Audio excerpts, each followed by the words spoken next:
হয়েছে 10 বেজে গেছে।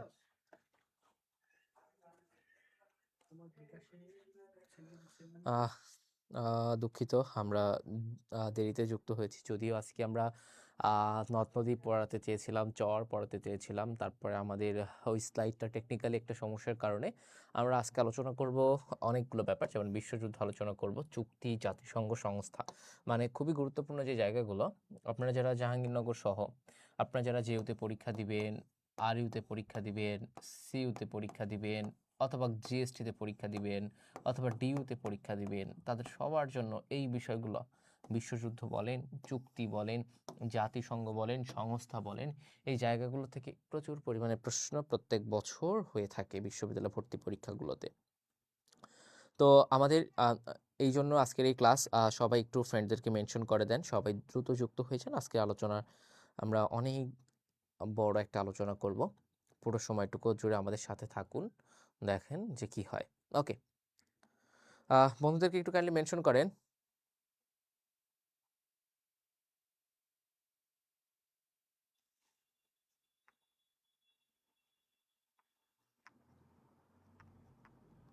সবাই একটু বন্ধুদেরকে মেনশন করেন, সবাই একসাথে আমাদের ক্লাসটা করি, আমরা শিখি। আমাদের মূল উদ্দেশ্য হচ্ছে শেখা। আমরা শিখি, আমরা জানি। আমরা প্রত্যেকটা বিশ্ববিদ্যালয় ভর্তি পরীক্ষার ডেট, একটা খসড়া ডেট দিয়ে দিয়েছে 16 তারিখ, পরশুদিন রেজাল্টের পরেই সার্কুলারও পেয়ে যাবেন প্রত্যেকটা বিশ্ববিদ্যালয়ের। তো এই যে সার্কুলার হয়ে গেলে ভর্তি পরীক্ষা হইতে আর বেশি সময় লাগবে না। তো সেই জায়গা থেকে লিজেন্ড কেয়ারের নিয়মিত আয়োজন, ফ্রি ক্লাস, সেই ফ্রি ক্লাসের ধারাবাহিকতায় সাধারণ জ্ঞান ক্লাসে আমি আজকে অনেক বিস্তারিত শেখানোর চেষ্টা করব। যদি আপনারা শিখতে চান, পুরো টাইমটুকু থাকতে হবে এবং বন্ধুদেরকে অবশ্যই ইনভাইট করতে হবে। ওকে, অনেকেই মেনশন করে দিয়েছেন। চলেন আমরা পড়াশোনায় চলে যাই, ডিরেক্ট পড়াশোনায় চলে যাই, পড়াশোনায় চলে যাই, পড়াশোনায় চলে যাই, পড়াশোনায় চলে যাই। প্রথম বিশ্বযুদ্ধ আলোচনা করব। প্রথম বিশ্বযুদ্ধ, আমরা প্রথম বিশ্বযুদ্ধটা কেমনে আলোচনা করব, এর প্রেক্ষাপট দেখার চেষ্টা করব যে প্রথম বিশ্বযুদ্ধটা আসলে কেমনে হয়েছিল। তো এর আগেও এই ক্লাসটা হয়েছে, তারপরে আবারও আমরা আজকে একটু আলোচনা করি। এই যে বলকান অঞ্চল, এটার নাম ধরলাম হচ্ছে বলকান অঞ্চল। বলকান অঞ্চলের দেশ হচ্ছে 12টা। বলকান অঞ্চলের দেশ কয়টা? 12টা। এবং এই বলকান অঞ্চলের দেশগুলো আপনাদেরকে পড়িয়েছিলাম পেইড ব্যাচে স্টুডেন্টরা, কিংবা ইউরোপ মহাদেশ যারা ক্লাস করেছেন, একটু মনে করে দেখেন যে বলকান অঞ্চল নিয়ে আগেও কথা বলেছিলাম, যে বলকান অঞ্চলের দেশগুলো মনে রাখার একটা টেকনিকও শিখিয়েছিলাম। যদি একটু পেছনে যান, টেকনিকটা মনে পড়ে কিনা দেখেন। কোরপতি গ্রিসের মনটা, এমবিবিএস পড়া ক্লাসিক্যাল রোমার জন্য আকুল। কোরপতি গ্রিসের মনটা, এমবিবিএস পড়া ক্লাসিক্যাল রোমার জন্য আকুল। ক্লাসিক্যাল কার জন্য আকুল? রোমার জন্য আকুল। এই যে রোমার জন্য আকুল, এই আকুল দেখি লেখা যায় আলবেনিয়া, লেখা যায় M Macedonia, B Bosnia Herzegovina. তো এই যে এস্তে সার্বিয়া, ক্লাসিক্যাল দিয়ে কসোভো, রোমা দিয়ে রোমানিয়া, কোরপতি দিয়ে ক্রোয়েশিয়া, কোরপতি দিয়ে কি লেখা যায়? ক্রোয়েশিয়া। গ্রিস দিয়ে কি লেখা যায়? গ্রিস। মন্টা দিয়ে লেখা যায় কি? মন্টিনিগ্রো। এই যে এই টেকনিকটা শিখিয়েছিলাম, আপনাদের মনে আছে কিনা একটু আমি জানতে চাই। এই যে এভাবে যে দেশের নামগুলো শিখিয়েছিলাম বলকান অঞ্চলের, আপনাদের মনে আছে কিনা একটু কাইন্ডলি আমাদেরকে জানাবেন। আমাদের যারা স্টুডেন্ট, আমি জানি যে আপনারা একটু জানাবেন, স্যার এই ক্লাসটা আমাদেরই এখানে হয়েছে। আচ্ছা আচ্ছা, একটু কাইন্ডলি জানাবেন।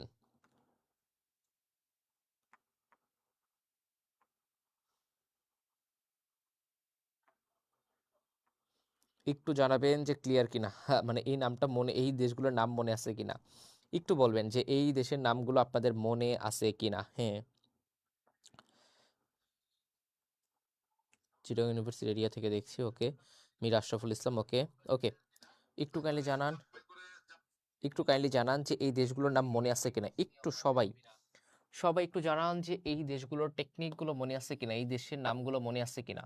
যে কোরপতি গ্রিস সেরেমনটা এমবিবিএস পড়া ক্লাসিক্যাল রোমার জন্য আকুল, মনে আছে কিনা একটু সবাই। জি ভাই মনে আছে। শারমিন সুলতান আতিকা। ওকে, তাহলে আমরা এটা স্কিপ করি। এই যে বলকান অঞ্চল, এই বলকান অঞ্চলের দেশ হচ্ছে এইগুলো, ক্রোয়েশিয়া, গ্রিস, মন্টিনিগ্রো, তো আরো আছে দেশ। যদি আমরা আমাদের আজকে কোন কোন দেশ লাগবে আমরা একটু দেখার চেষ্টা করি। আরো দেশ এখানে কি কি আছে, আরো দেশ এখানে আছে হচ্ছে, আমি যদি লিখি বসনিয়া আছে, বসনিয়া আছে, এখানে আছে সার্বিয়া আছে, এই দেশগুলো আছে হচ্ছে এই বলকান অঞ্চলের দেশ, এই বলকান অঞ্চলের দেশ। এই বলকান অঞ্চলের ঠিক এটা কোন পাশ হয়? পূর্ব পাশ। আমরা তো ইন্ডিকেটর সম্পর্কেও জানি তাই না ভাই বোনেরা? এটা হচ্ছে পশ্চিম পাশ হলে এটা কি হয়? এটা হয় পূর্ব পাশ। এটা কি হয়? এটা হয় হচ্ছে এটা হয় উত্তর, আর এটা হয় হচ্ছে দক্ষিণ। আমরা দিক সম্পর্কে তো জানি। তো এই পূর্ব পাশে রয়েছে কৃষ্ণ সাগর। কি সাগর রয়েছে? কৃষ্ণ সাগর। আর এই পশ্চিম পাশে রয়েছে কি সাগর? ভূমধ্য সাগর। কি সাগর? ভূমধ্য সাগর রয়েছে। ওকে, আমরা এটা একটু মুছে দেই। তো এই দিক আসলে আমরা দেখতে পাই হচ্ছে আটলান্টিক মহাসাগর। আটলান্টিক মহাসাগরটা দেখতে পাই। এবং এই যে বলকান অঞ্চল, এই বলকান অঞ্চলকে বলা হয় স্মল স্টেট বলা হয়। এই দেশগুলোকে কি বলা হয়? স্মল স্টেট বলা হয়। কারণ এদের কি নাই? স্মল স্টেট বলার কারণ হচ্ছে এদের কি নাই? মিলিটারি পাওয়ার নাই। কি পাওয়ার নাই? মিলিটারি পাওয়ার নাই। মিলিটারি পাওয়ার নাই। কি পাওয়ার নাই ভাই? মিলিটারি পাওয়ার নাই। ওকে, আমরা যদি একটু দেখি, এই পাশটাতে একটা সাম্রাজ্য রয়েছে, নাম হচ্ছে জার সাম্রাজ্য। কি সাম্রাজ্য ভাই? জার সাম্রাজ্য ছিল, যদিও এই সাম্রাজ্যগুলো এখন নাই। বর্তমান নাম কি? বর্তমান নাম ভাই রাশিয়া। বর্তমান নাম কি? রাশিয়া। এখানে একটা সাম্রাজ্য রয়েছে, নাম হচ্ছে অটোমান সাম্রাজ্য। কি সাম্রাজ্য? অটোমান সাম্রাজ্য। বর্তমান নাম কি এটার? বর্তমান নাম হচ্ছে তুরস্ক। বর্তমান নাম হচ্ছে তুরস্ক। ওকে, এখানে একটা সাম্রাজ্য রয়েছে অস্ট্রো হাঙ্গেরি সাম্রাজ্য। কি সাম্রাজ্য? অস্ট্রো হাঙ্গেরি সাম্রাজ্য। এই সাম্রাজ্যটার নাম হচ্ছে অস্ট্রো হাঙ্গেরি সাম্রাজ্য। এই পাশে একটা সাম্রাজ্য আছে, এই সাম্রাজ্যটার নাম কি? এই সাম্রাজ্যটার নাম হচ্ছে প্রুশিয়া সাম্রাজ্য। কি সাম্রাজ্য ভাইয়েরা? প্রুশিয়া সাম্রাজ্য, যার বর্তমান নাম হচ্ছে কি? বর্তমান নাম হচ্ছে জার্মানি। যার বর্তমান নাম কি? জার্মানি। এইখানে একটা দেশ আছে, নাম হচ্ছে ইতালি। কি দেশ? ইতালি আছে। এখানে আছে ফ্রান্স, এবং এখানে আছে হচ্ছে বেলজিয়াম। কোন দেশ? বেলজিয়াম। ওকে, এই পাশে আমরা ইউএসএ লিখতে পারি, এবং লিখতে পারি কি? ইউকে লিখতে পারি। আর এটা কি লিখতে পারি? USA, UK. ইউএসএ লিখতে পারি, ইউনাইটেড স্টেট অফ আমেরিকা, আর ইউনাইটেড কিংডম। এই হচ্ছে আমরা এভাবে শিখতে পারি। তো দেখেন কি হয়, সালটা ছিল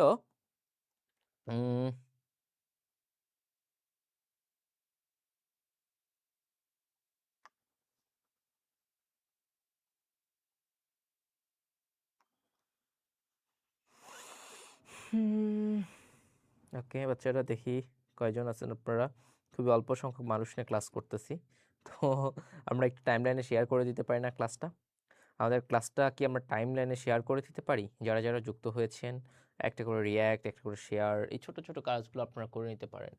তো দেখেন, আমরা যদি বলি, সেটা হচ্ছে এই বলকান অঞ্চলকে বলা হয় স্মল স্টেট, মানে যেখানে মিলিটারি পাওয়ার নাই।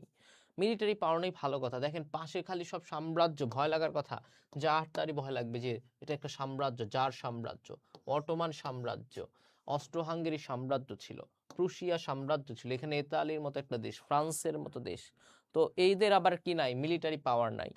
তো একটা কথা বারবারই বলি, ধরেন আপনি বালিশের নিচে 2 লক্ষ টাকা নিয়ে ঘুমিয়েছেন, একটা টিকটিকিও যদি টিক টিক টিক টিক করে, আপনার কি মনে হবে? আপনার মনে হবে যে দরজায় দরজায় কেউ নড়াটা আমাদের পড়েছেন, ওকে পড়িয়েছি, দরজায় কেউ কড়া নাড়ছে।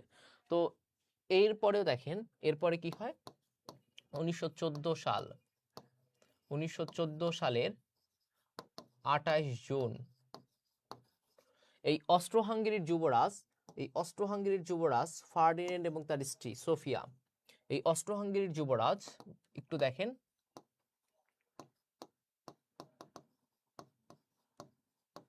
অস্ট্রো হাঙ্গেরির কে ভাই? যুবরাজ ফার্ডিন্যান্ড এবং তার স্ত্রী সোফিয়া ও সোফিয়া, এটা তার স্ত্রী, এরা দুইজন কি করলো 1914 সালের 28 জুন এই যে বসনিয়ার রাজধানী সরোভতে গেল। কোথায় গেল? এরা হচ্ছে বসনিয়ার রাজধানী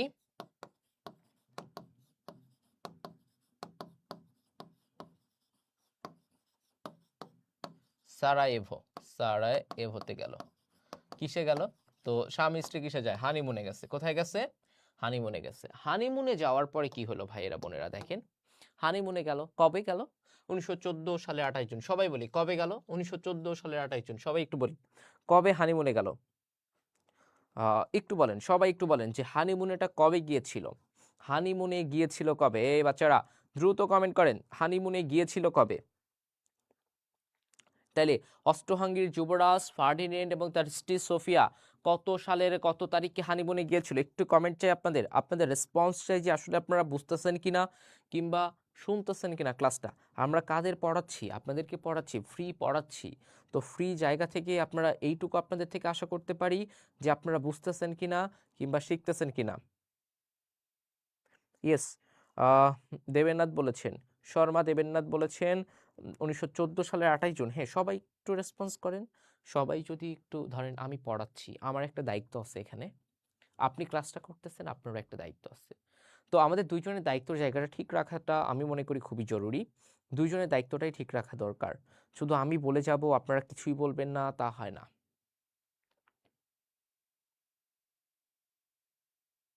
ওকে, জুনায়েদ আহমেদ, ওকে, ইটস ওকে। আফিয়া জান্নাত বলেছেন 28/1914। নাফিসা উলফাত বলেছেন, তারপরে হচ্ছে তাসনিন নূর বলেছেন 28 জুন। ওকে, ওকে, আলহামদুলিল্লাহ, ওকে, সবাই বলতেছেন ওকে। তো এরপরে এই ফার্ডিন্যান্ড এবং তার স্ত্রী সোফিয়াকে কি করা হয়?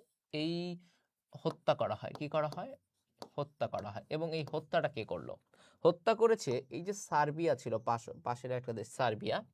এই সার্বিয়ার একটা জাতীয়তাবাদী দল ছিল, নাম ছিল ব্ল্যাক হ্যান্ড। এই সার্বিয়ার জাতীয়তাবাদী দল ব্ল্যাক হ্যান্ডের একজন কর্মী। কোন দলের কর্মী? ব্ল্যাক হ্যান্ডের কর্মী। নাম ছিল গ্যাব্রিয়েলো প্রিন্সিপ। গ্যাব্রিয়েলো প্রিন্সিপ এদেরকে হত্যা করে। গ্যাব্রিয়েলো প্রিন্সিপ এদেরকে হত্যা করে। কবে হত্যা করে? এদেরকে হত্যা করে কবে? সার্বিয়ার জাতীয়তাবাদী দল ব্ল্যাক হ্যান্ডের কর্মী গ্যাব্রিয়েলো প্রিন্সিপ হত্যা করে 1914 সালের 28 জুন। তো অস্ট্রো হাঙ্গেরি যুবরাজ এদেরকে ছেড়ে দিবে না, ছেড়ে দিবে না। এরা কি করলো? এদেরকে 30 দিনের মধ্যে, 30 দিনের আগেই এই প্রিন্সিপকে বলল যে আমাদের হাতে তুলে দাও, বাট অস্ট্রো হাঙ্গেরি হাতে তুলে দিল না। তো তখন 30 দিন হলে কত তারিখ হয় দেখেন, 1914 সালের যদি বলি 28 জুলাই, তাহলে 30 দিন হয়ে গেল। এই 28 জুলাই আমরা লিখতে পারি অক্ষ শক্তি, আর লিখতে পারি কি?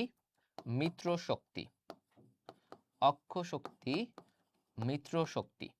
এই যে অক্ষ শক্তির তাহলে এই যে অস্ট্রো হাঙ্গেরি সর্বপ্রথম কাকে অ্যাটাক করলো? এই সার্বিয়াকে অ্যাটাক করলো। অস্ট্রো হাঙ্গেরি কাকে অ্যাটাক করলো? সার্বিয়াকে অ্যাটাক করলো। কবে?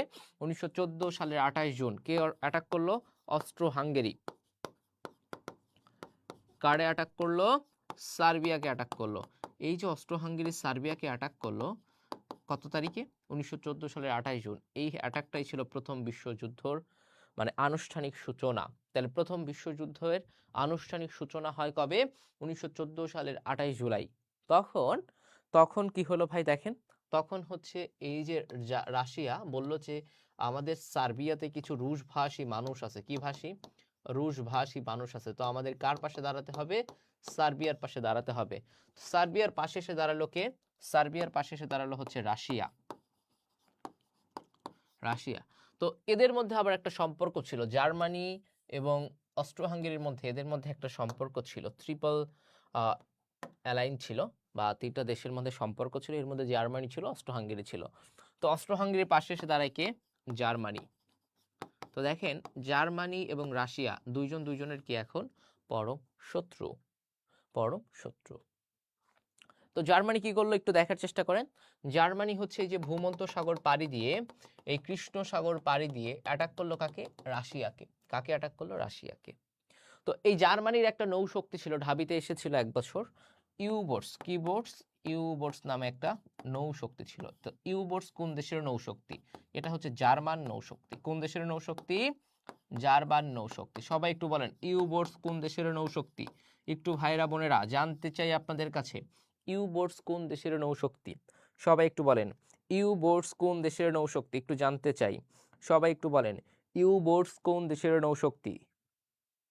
যারা যুক্ত হয়েছেন সবাই ক্লাসটাতে একটা করে রিয়্যাক্ট, একটা করে মানে একটু ভালোবাসা দেন, যেন আমরা আরো অনুপ্রাণিত হই আপনাদের ক্লাস নিতে। কারণ আপনাদের ক্লাস নিতে গেলে অবশ্যই আমাদের যে ব্যাপারটা লাগে সেটা হচ্ছে স্টুডেন্টদের একটা হেল্প লাগে। অনলাইন ক্লাসের ক্ষেত্রে, অনলাইন বলেন অফলাইন বলেন, যেখানে ক্লাস নেই একটা হেল্প দরকার হয়, যে ভাই আমি কাকে পড়াচ্ছি, তারা বুঝতেছে কিনা এবং তারা কতটুকু ক্লাসটা নিতে পারতেছে, এই ব্যাপারটা আমাদের একটু জানলে ভালো লাগে। তো জার্মান নৌশক্তি, স্বর্ণা দেবেন্দ্রনাথ বলেছেন। বাকি সবাই বলেন কোন দেশের নৌশক্তি? জার্মান নৌশক্তি। তারা কাকে অ্যাটাক করলো? রাশিয়াকে। তো রাশিয়াটা আবার ভুল বুঝলো কাকে? অটোমানকে। আরে ভাই কেন ভুল বুঝলো? ভুল বুঝলো যে রাশিয়া বলতেছে যদি এই কৃষ্ণ সাগর, এই জলসাগরটা কার ছিল? অটোমানের ছিল। অটোমান যদি এদেরকে না আসতে দিত, এখান দিয়ে আটকায় দিত, তাহলে কি জার্মানির ক্ষমতা ছিল রাশিয়াকে অ্যাটাক করা? উত্তর হচ্ছে না, ক্ষমতা ছিল না। তাহলে রাশিয়া কাকে বুঝলো? অটোমানকে, এবং অটোমানকে অ্যাটাক করলো। তাহলে অটোমান কোন পাশে যাবে? রাশিয়ার অপোজিট পাশে যাবে অটোমান, বা আমরা লিখতে পারি তুরস্ক। কি লিখতে পারি ভাইয়েরা বোনেরা? তুরস্ক লিখতে পারি। এতটুকু গেল। ইতালির সাথে জার্মানি কিন্তু আতাত ছিল, বাট ইতালি কাকে সাপোর্ট করে? রাশিয়াকে সাপোর্ট করে। এবং ফ্রান্স তোর আগে থেকেই রাশিয়ার সাথে সম্পর্ক ছিল, এই ব্যাপারটা আলাদা। তো তারপরে এই যে জার্মানি, এই জার্মানি হচ্ছে ফ্রান্সের খনিজ সমৃদ্ধ কয়েকটা এলাকা দখল করে নেয়। কয়েকটা এলাকা কে দখল করে নেয়? এই জার্মানরা দখল করে নেয়। তো তখন মধ্যস্থতা করতে আসে হচ্ছে ইউনাইটেড কিংডম, যে এদের জায়গাটা ছেড়ে দাও। তখন ছেড়ে না দেয়, তো এরা আবার কি করে? বেলজিয়ামটাকেও দখল করে। বেলজিয়ামটাকে বলা হয় বাফার স্টেট। কি বলা হয়? Buffer state. তো বেলজিয়ামকে দখল করে, তখন ইউকে এসে অ্যাটাক করে কাকে? ইউকে অ্যাটাক করে হচ্ছে প্রুশিয়া বা জার্মানিকে। তো জার্মানি তো এখন ছেড়ে দিবে না। জার্মানি আটলান্টিকে খুঁজতেছে কোথায় ইউকের জাহাজ পাওয়া যায়। একটা জাহাজ পাইলো, জাহাজটার নাম হচ্ছে লুস্তানিয়া। কি জাহাজ ভাই বোনেরা? লুস্তানিয়া। এই লুস্তানিয়া ডুবায় দেয়। লুস্তানিয়াটাকে ডুবানো হয় 1917 সালের 6 এপ্রিল। তো বাট লুস্তানিয়াটা ছিল কার জাহাজ? লুস্তানিয়াটা ছিল ইউএস এর জাহাজ। কার জাহাজ? ইউএস এর জাহাজ। তো ডুবানো মাত্রই ইউএসএ এই জার্মানির বিরুদ্ধে যুদ্ধ ঘোষণা করে। এই ছিল প্রথম বিশ্বযুদ্ধের প্রেক্ষাপট। এই ছিল প্রথম বিশ্বযুদ্ধের মূল প্রেক্ষাপট। কারো বুঝতে সমস্যা হলে কাইন্ডলি জানান।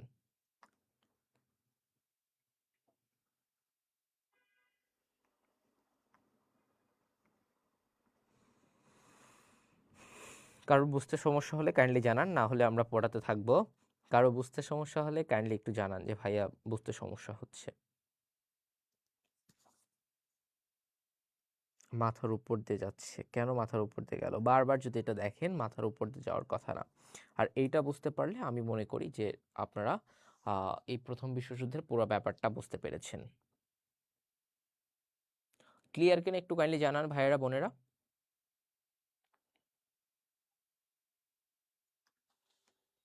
আচ্ছা, সামারি করলে ভালো হয়। দেখেন, এটা ছিল বলকান অঞ্চল। এদেরকে কি বলা হতো? স্মল স্টেট বলা হতো।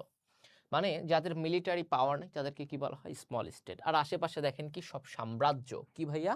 আশেপাশে কি সব সাম্রাজ্য। তো এরা ভয় পায় সব সময় যে কখন কে এসে অ্যাটাক করে, কারণ মিলিটারি পাওয়ার নাই যাদের, তাদেরকে একটু ভয় বেশি থাকবে না? তো এর মধ্যে দেখেন, তো এইখান অস্ট্রো হাঙ্গেরির যুবরাজ নাম হচ্ছে ফার্ডিনেন্ড এবং তার স্ত্রী সোফিয়া ঘুরতে গেল কোথায়? এই বলকান অঞ্চলের একটা দেশ নাম হচ্ছে সার্বিয়াতে। কোথায় ঘুরতে গেল? সার্বিয়াতে ঘুরতে গেল। কোথায়? সার্বিয়াতে। ও ইটস ওকে। তো সার্বিয়ার একটা জাতীয়তাবাদী দল, সেই দলের একজন কর্মী গ্যাব্রিলো প্রিন্সিপ কি করলো? এদের দুইজনকে হত্যা করে ফেললো 1914 সালের 28 জুন। কবে হত্যা করলো? 1914 সালের 28 জুন। এরা কি ছেড়ে দিবে এদেরকে? না।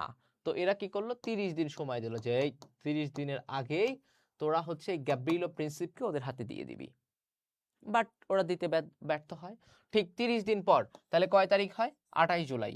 এই অস্ট্রো হাঙ্গেরি সর্বপ্রথম কাকে অ্যাটাক করে? সার্বিয়াকে অ্যাটাক করে। তখন এই সার্বিয়ার পাশে এসে দাঁড়ায় কে? তার পার্শ্ববর্তী একটা সাম্রাজ্য রাশিয়া দাঁড়ায়।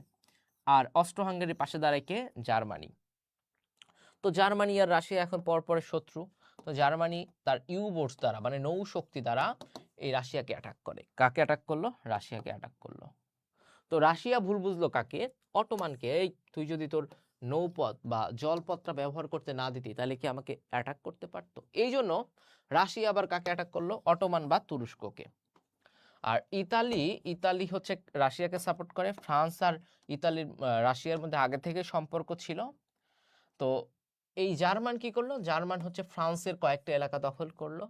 তখন মধ্যস্থতা করতে আসলো ইউকে, যে জার্মানিকে বলতেছে যে তুমি ফ্রান্সের এলাকা ছেড়ে দাও। তখন না ছেড়ে দিয়ে ও বেলজিয়ামটাকেও দখল করে। তখন ইউকে রাগান্বিত হয়ে বা ক্ষিপ্ত হয়ে এই জার্মানিকে অ্যাটাক করে এবং জার্মানি আবার খুঁজতে থাকে কোথায় ইউকের জাহাজ পাবে, ডুবাই দিবে। একটা জাহাজ পায়, নাম হচ্ছে লুস্তানিয়া। 1917 সালের 6 এপ্রিল এটাকে ডুবায়।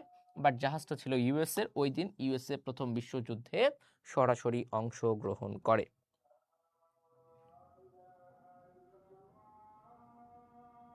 ক্লিয়ার কিনা একটু জানান তো সবাই। সবাই একটু জানান ক্লিয়ার কিনা। এই ভাইরা বোনেরা সবাই একটু জানান ক্লিয়ার কিনা। একটু সবাই জানান ক্লিয়ার কিনা। সবাই প্লিজ রিকোয়েস্ট রইল, যারা যারা ক্লাসে আছেন সবাই একটু জানাবেন। বন্ধুদেরকে আবারও একবার মেনশন করবেন। সবাই বন্ধুদেরকে আবারও একবার মেনশন করবেন। সবাই একটু বন্ধুদেরকে মেনশন করবেন। সবাই আমরা একসাথে ক্লাস করতে চাই। যারা যারা রাখতে চান টাইম লাইনে, কারণ আমাদের পেজ থেকে প্রত্যেকদিন অনেক ক্লাস হয়। তো কোনোভাবেই ক্লাসটা আপনি পরে দেখতে পারবেন না। যদি মনে হয় যে ক্লাসটা আপনি রাখতে চান তাহলে অবশ্যই আপনার টাইম লাইনেও শেয়ার করে রাখতে পারেন। অবশ্যই আপনার টাইম লাইনেও শেয়ার করে রাখতে পারেন। তো এরপরে এই যুদ্ধের ফলাফলটা দেখব। সবাই একটু জানান যে ক্লিয়ার কিনা এবং ফ্রেন্ডদেরকে একটু কাইন্ডলি মেনশন করেন। সবাই বোনেরা ভাইয়েরা একটু মেনশন করেন সবাই। আর যারা পারেন ক্লাসটা একটু টাইম লাইনে রেখে দিতে চাইলেও রেখে দিতে পারেন। এইটা হচ্ছে আপনার দায়িত্ব। যদি মনে হয় যে না আবারও দেখা দরকার ভাইয়ের ক্লাসটা, আবারও আমার শেখা দরকার, আমার জানা দরকার, তো ক্লাসটা শেয়ার করতে পারেন। ওকে, তো এরপরে আসেন যে ফলাফল। প্রথম যে ফলাফল দেখব সেটা হচ্ছে বেলফোর ঘোষণা। বেলফোর ঘোষণাটা আসলে কি? সবাই একটু হেল্প করেন, কারণ হেল্প না করলে তো আমরা শেখাতে পারবো না, বুঝেন না? আমরা চাই তো আর অডিয়েন্স আমাদের সাথে যুক্ত থাক, সবাই মিলে একসাথে ক্লাস করি, সবাই মিলে একসাথে ক্লাস করি, এটা তো আমাদের চাওয়া থাকে, তাই না? তো আমরা একটু আপনাদের হেল্প চাই। আপনারা যদি আমাদের হেল্প করেন তো সেই ক্ষেত্রে আমাদের পড়াতে সুবিধা হয়, আমাদের শেখাতে সুবিধা হয়। তো অবশ্যই আপনাদেরও যেমন সহায়তা দরকার আছে আমাদের জন্য, এবং আমাদেরও তেমনি আপনাদের দরকার আছে। আপনাদের হেল্প ছাড়া আমরা যেমন পারি না। ওকে,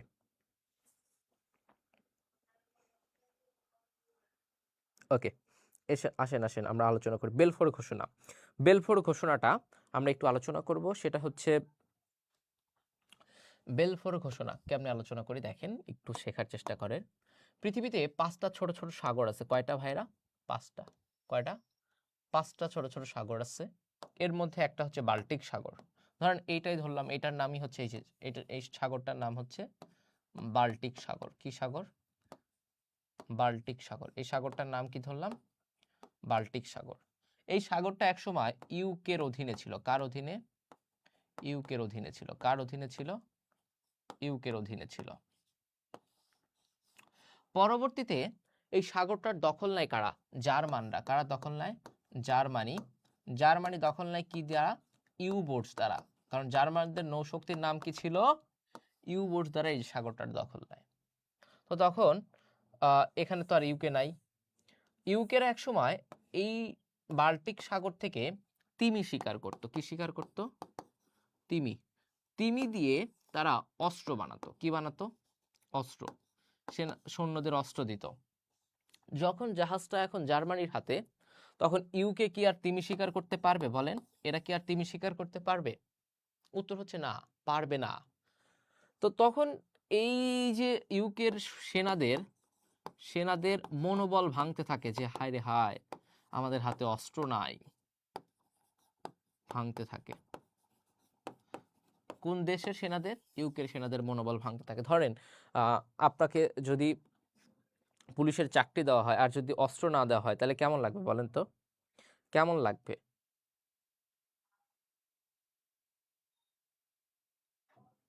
আসসালামু আলাইকুম ভাই। ওয়ালাইকুম আসসালাম। বাল্টিক সাগর দখল করে পড়ছো? তো ভাইয়ারা, আমার কথার একটু রেসপন্স করেন। ধরেন আপনাদেরকে অস্ত্র দিলাম, সবার হাতে, মানে আপনারা পুলিশের চাকরি পেলেন, অস্ত্র দিলাম, তো আপনি পাওয়ার প্র্যাকটিস করতেছেন, হঠাৎ করে অস্ত্র নাই হয়ে গেল, তাহলে কেমন লাগবে? ভালো লাগবে? তখন ভালো লাগবে না। তখন মনোবলও ভাঙতে থাকবে যে এতদিন অস্ত্র ছিল, মানুষকে ভয় দেখিয়েছি, এখন অস্ত্র নাই। তো সেনাদের মনোবল ভাঙতে থাকে এভাবে। তখন ঠিক তখনই একজন নৌ প্রকৌশলী, জার্মান বংশোদ্ভূত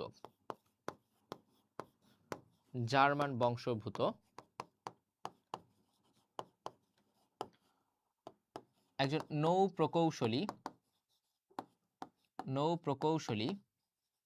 নাম হচ্ছে চিম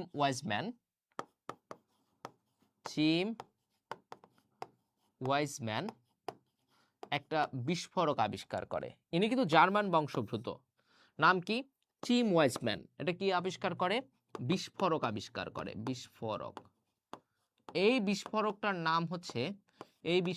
নাম হচ্ছে এসিটন। কি বিস্ফোরক ভাই? এসিটন আবিষ্কার করে। কি আবিষ্কার করে? এসিটন আবিষ্কার করে। তাহলে জার্মান বংশোদ্ভূত একজন নৌ প্রকৌশলী চিম ওয়াইজম্যান একটা এসিটন আবিষ্কার করে। এই এসিটনটা কাকে দেয়? ইউকে কে দেয়। কারে দেয়? ইউকে, ইউনাইটেড কিংডম রে। তখন এই জার্মানরা এটা ছেড়ে চলে যায়।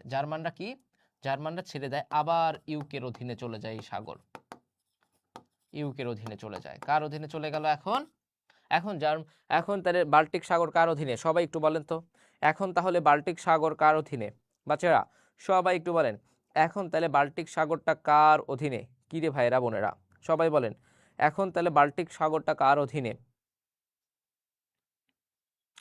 সবাই একটু বলেন, এখন তাহলে বাল্টিক সাগরটা কার অধীনে?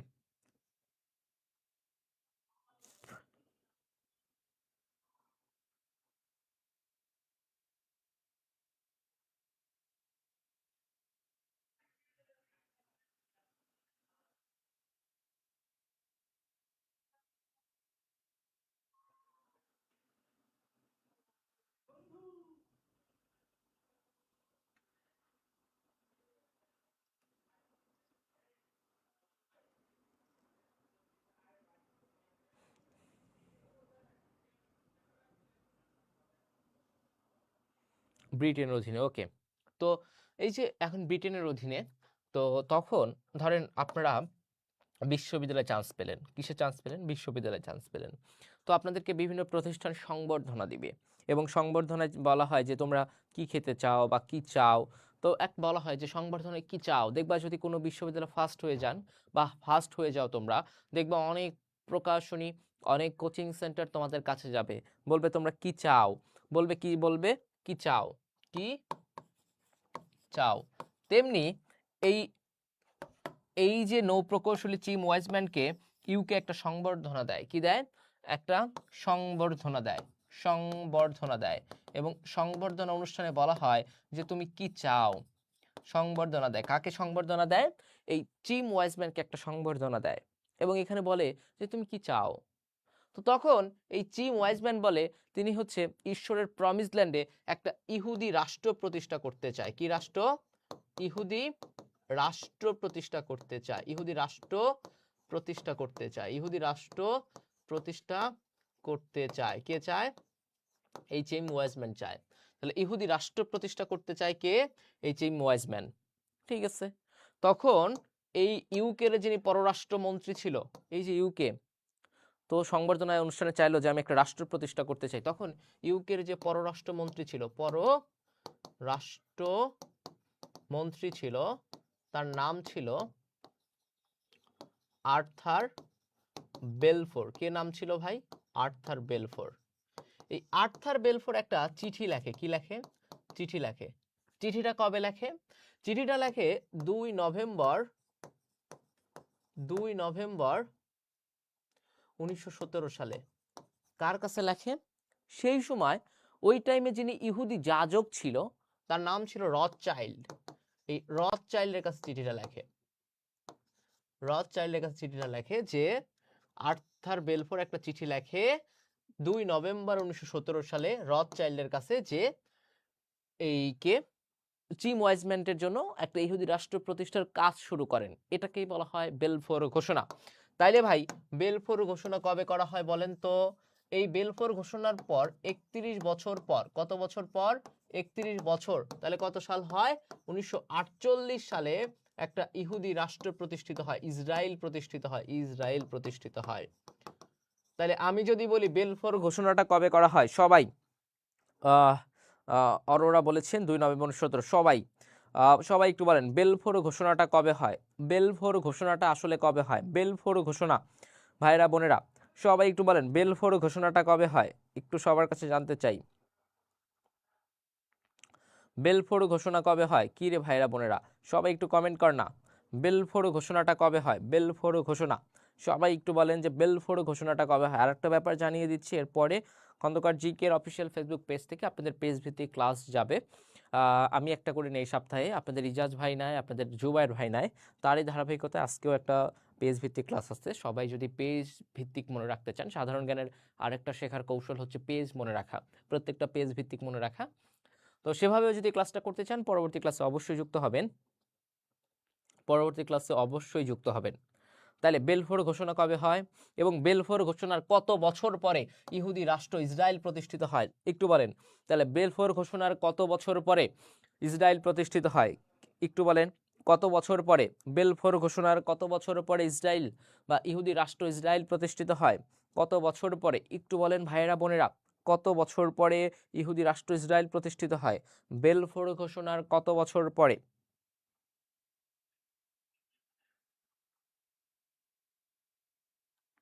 কিরে ভাইরা বল না, কত বছর পর বল। এরপরে আসেন 14 দফা, এরপরে আসেন কোথায় আসবেন? এরপরে আসেন 14 দফা, এরপরে কোথায় আসবেন? 14 দফা, আসেন 14 দফা নিয়ে একটু আলোচনা করি। 14 দফা, প্রথম বিশ্বযুদ্ধের পরে উড্রো উইলসন, মানে ইউএস এর মার্কিন প্রেসিডেন্ট উড্রো উইলসন, এই যুদ্ধটার পরে, প্রথম বিশ্বযুদ্ধের পরে মার্কিন প্রেসিডেন্ট উড্রো উইলসন,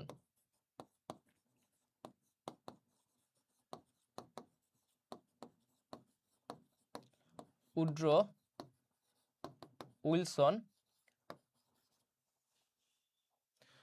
উইলসন একটা করে, মার্কিন প্রেসিডেন্ট উড্রো উইলসন এই 14 দফা কি, মার্কিন প্রেসিডেন্ট উড্রো উইলসন 14টা দফা দেয়। কয়টা দফা দেয়? 14টা দফা, 14 দফা দেয়। কয় দফা দেয়? 14 দফা দেয়, 14 দফা দেয়। বা এই 14 দফার যদি বলি প্রস্তাবককে, প্রস্তাবক যদি বলি, প্রস্তাবক হচ্ছে মার্কিন প্রেসিডেন্ট উড্রো উইলসন। কয়টা দফা দেয়? 14টা দফা। এই 14 দফার প্রথম দফাটা হচ্ছে, প্রথম দফা যেটা, প্রথম দফাটা হচ্ছে শান্তিপূর্ণ কূটনীতি। কি ভাইয়া? শান্তিপূর্ণ কূটনীতি। প্রথম দফাটা কি? শান্তিপূর্ণ কূটনীতি। 14 দফার প্রথম দফাটা কি? শান্তিপূর্ণ কূটনীতি। 14 দফার প্রথম দফা হচ্ছে শান্তিপূর্ণ কূটনীতি। এবং 14 নাম্বার যে দফা, 14 নাম্বার দফা হচ্ছে জাতিপুঞ্জ গঠন। কি গঠন?